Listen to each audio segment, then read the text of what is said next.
Here's a quick personal story to explain why you need to start making content and putting it on the internet today. I work a corporate 9 to 5 type job. And in working a corporate 9 to 5 type job, especially these days, I've definitely been laid off randomly from a tech company just because they were doing mass layoffs. And I just got caught up in that. And what you realize is that when it comes to having a job, there is no such thing as job security, to be honest. So it's necessary to have multiple sources of income, or at least I felt this for myself. So I was on this quest of, okay, I'm working my job, but I need to have some income or some sort of security outside of the job. How do I do this? And long story short, the answer was to sell products or services based around my skills. But the easiest way that I found to sell products and services is to build an audience and to offer the things that you have to people who are already in your audience. But in order to grow an audience, you kind of need to put out some content. So that's how we get to the thing of content being important. And for the rest of this video, I'll just explain how you can start making some content of your own, kind of like this video I have, and gain some security outside of your job if that's how you make your money. The first step to using your skills to make content is you got to know what skill that you're going to focus on. So I got a few steps to help you figure out what that is if you don't already know. Step 1 is to write down everything that you think you're good at. Even if you think it's goofy, moonwalking, or I don't know, parallel parking, whatever cool thing you think you're just really good at, write it down on a piece of paper, put down as much as you can. Give yourself credit today. After you have everything written down that you feel you're good at, the next thing you want to do is rank all of the things written down on your list on a scale of 1 to 5 stars. Now, what does each of these stars mean, or what does 1 through 5 stars mean? 1 star means that you are like a prospect. If this was the NBA, you'd be like a 1-star player on 2K, a prospect, you just got drafted. And that means you understand what the skill is, but you haven't successfully done it or demonstrated it yet. But you just know a lot about it, you're knowledgeable. If you got 2 stars at the skills, that means you're a role player. And a role player is someone who has done the skill successfully enough or demonstrated it enough that they've gotten paid for it. So if you have a skill that you've worked a job for, or you have a skill that you've gotten paid for freelancing, or for example, if you're great at doing hair and someone's paid you to do their hair, if you're great at making cakes or desserts and someone's paid you to make a cake or a dessert for them, you're a 2-star person at that skill. A 3-star player at any given skill is someone who has led a team to results. So basically what that means is you're a manager. All right. And that doesn't mean you have to technically have had a management job at doing this skill, but just have you demonstrated that you could lead a team of people doing this skill to results.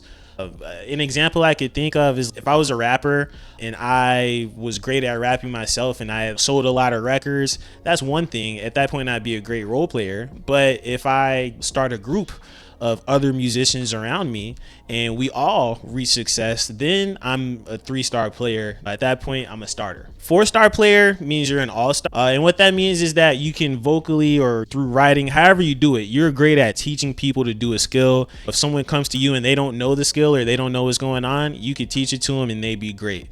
Kind of like I'm trying to teach you this right now. And then if you have 5 stars at a skill, that means that you have successfully made a product or service around the skill and you sold it to someone, so you can create value that people will buy through a product or service. And that's a 5-star. Step 3 in all this is, now that you have all your skills written down, you rank them from 1 to 5 stars. Now you have to pick one to focus on. So if you don't know which one to focus on, or if it isn't obvious because of your rankings, here's a few questions that might help you narrow down the list.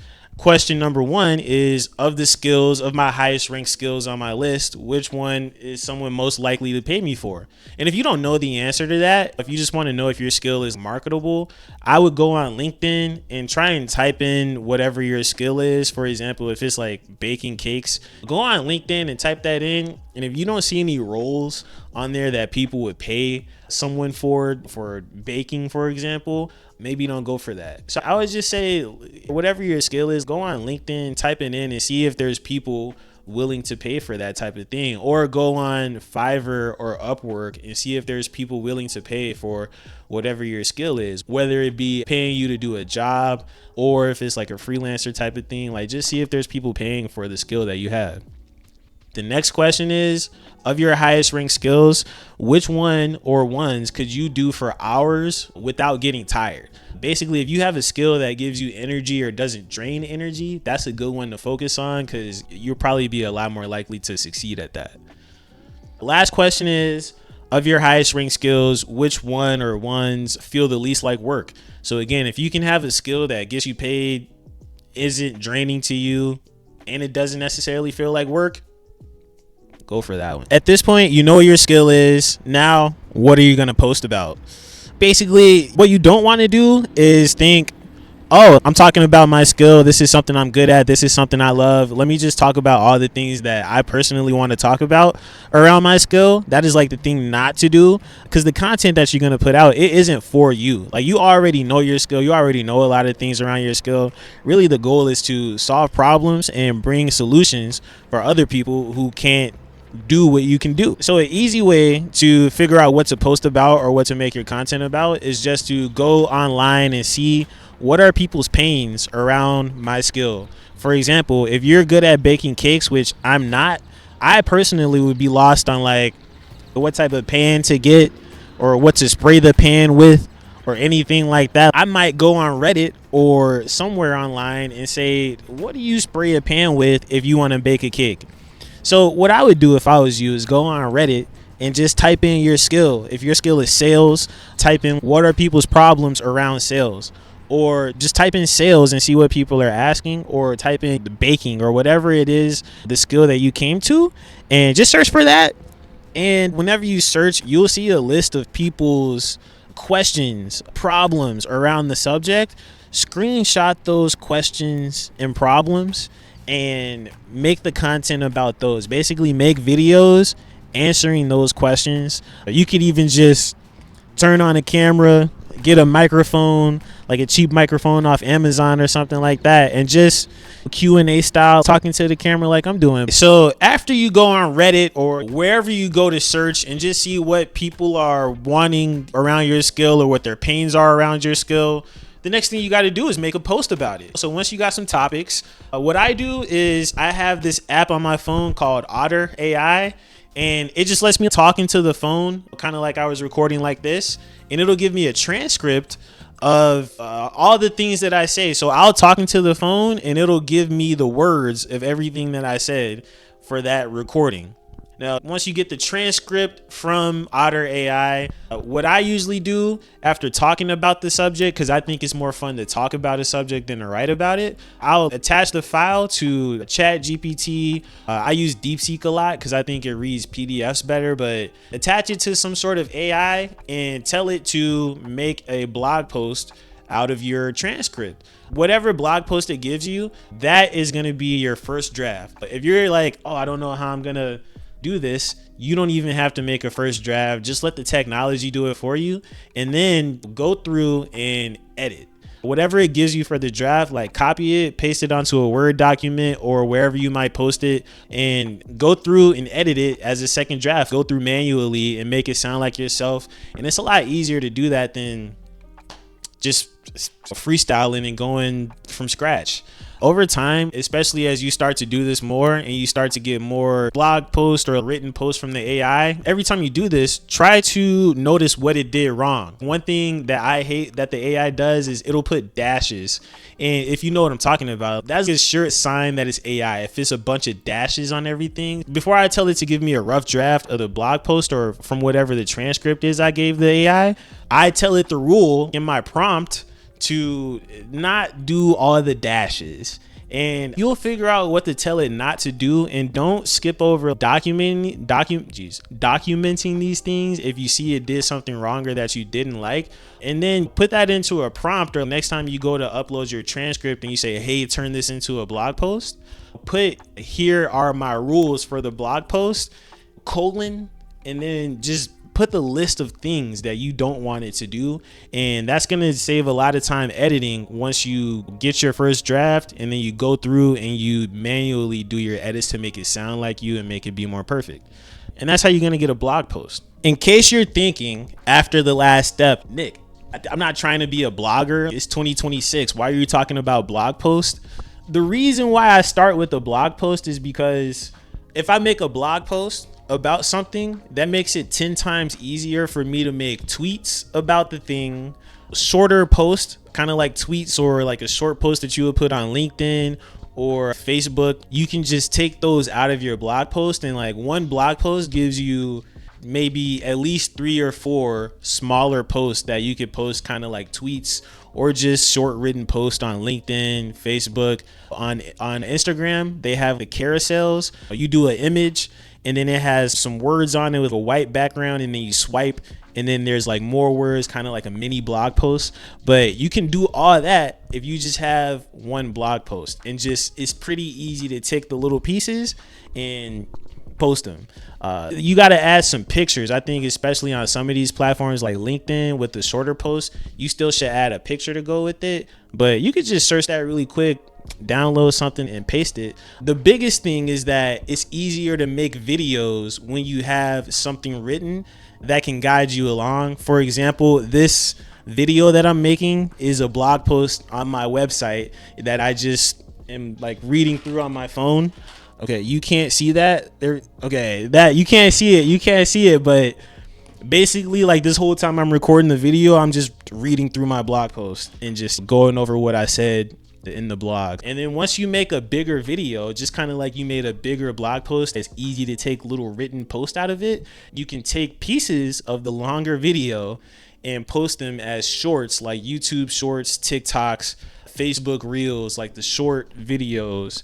This video that I'm talking on right now is like a longer, or it's like a full screen video, longer video that I'm going to post on the internet. But from this, I'm going to clip pieces of this video in my different locations. If you wonder why I keep changing backgrounds, is to make it easier when I clip this up to not look like it's the same background or the same thing, and also to keep you guys interested and switch things up a little bit. But that's why I'm doing this. So from this video, from this extended or regular video that you're watching, I'll probably get at least 5 shorts or reels or TikToks, like those shorter form videos, and that's really easy to post.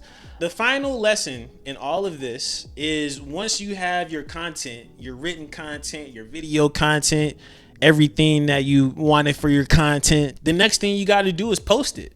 And personally, I get really excited when I have a video or something that I could post, and I just post it right away because I'm so excited. The issue that I ran into is you're going to run out of posts. You're going to run out of things to post. Let's say you made 5 videos and you're just like so excited. You're like, I'm going to post one today, another one tomorrow, another one the next day, and then keep on going every day until you run out. That's great, but what are you going to do next week? You're not going to have anything. So what I found, a nice trick that I found, is just to, if I have a video, schedule it ahead. Maybe schedule it for the next month. It just depends on how consistent you feel that you could be. So if you feel that you could put out a video or a blog post once a month, then schedule what you have, or schedule your post that you have now for next month. Then when you make another one, schedule it for the following month, and do this until you have something for every month. You can at least do something once a month. Then if you figure out how to increase your capacity to make videos or make more videos faster, then schedule something for every 2 weeks instead of every month. But it just depends on like how consistent you feel you can be. I personally, I work a job. I think I have a cool life. At the current moment, my capacity for putting out videos and things is 1 a month. And when I say that, what I mean is I'll write 1 blog post a month and publish it a month.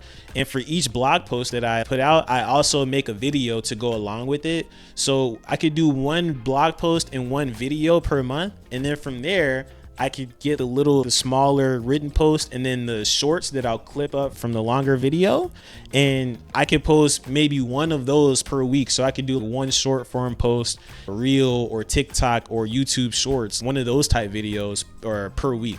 So that's kind of what I'm at, but it really just depends on your capacity and like how much you're willing to put into it. Final tips that I have for video editing, I would say that once you start making the content, this part of it, looking up stuff around your skill and looking up pains that people have around your skill, I think that's kind of fun because I like learning about that stuff.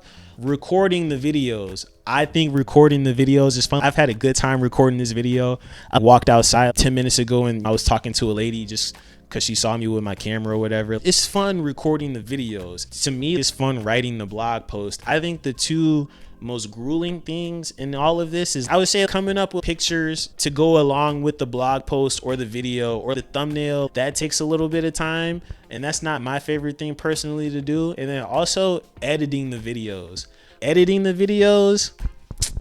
Yeah, that's not the most fun part of the process for me at all. So some things that I have found to get around this is, when it comes to making thumbnails for your YouTube videos, take a bunch of pictures. For a thumbnail, it should be something at least from your chest up, and make sure you don't cut out your head on the picture. Make sure you don't have a picture like this where the top of your head isn't showing. Be in the camera so the top of your head has some space above it on the picture.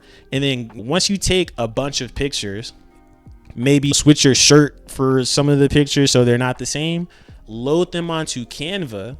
And you're gonna have to get like the Canva Premium, but you just need it for 1 month just to do this once. And they might even do like a free trial, I don't know. But you have to erase the background on your pictures, so there's no background. And then just have a Canva page with just your no background pictures, and have a bunch of these. And then on another Canva page, or like another set of Canva pages, have some backgrounds and just some words. And whenever you are trying to make a thumbnail, go to your different combinations of background colors and words. Take one of your no background pictures that you already took of yourself and just put it onto your page of thumbnails, and type in whatever words you need, find a relevant image, put it on there, and just go on with your life. You know what I'm saying? I found that process a lot better than every time I need a thumbnail, take a picture, then go through the step of clearing out the background, figuring out what type of color I'm going to use for the back of the thumbnail, and like all that stuff. Have some sort of a template for yourself so you can just copy and paste things and make it easier. The last thing I'll say is, when I first started editing videos, I was using CapCut, which is like TikTok's video editor, and it was cool. Like, it has a lot of great features, and you can save your stuff on there instead of taking up so much storage on your phone. But it was like the start of 2025. Like, CapCut, like they took TikTok and CapCut off of the App Store for a week, and that was crazy. Also, while it is much easier to use than whatever fancy video editor you can think of, it's not perfect to use, and sometimes it's just flat out frustrating to use. So the thing I've started to use now, like how I'm editing this video that you're looking at right now, is this website called Descript, and basically it's like AI. I think I paid $40 a month, which that might sound expensive, but I hate editing videos so much. I was really close to hiring a video editor in the Philippines for, I think it was gonna be about $400 to $700 a month. Can you see this guy in the background? The cost of an AI video editor like Descript is literally 10 times less than the cost of hiring a person to edit your videos, and it works great. I'm personally shocked at how good Descript works, and it's much easier because it edits based off of words, not like you stopping and cutting every time you need to make a cut or an edit on the image or the video. So use Descript. I think that is the best hack right now I have. I'm not sponsored by them by any means. It saves me a lot of time, and I think it's worth it. And it's much cheaper than hiring a video editor, and it's much less frustrating than doing it yourself. So that's all I got. Go make content. Anyone can do it. If I can do it, you can do it, and that's a fact. Go get famous. We famous on the internet. Thank you for watching. Thanks for tuning in. Come back for the next video. Good luck.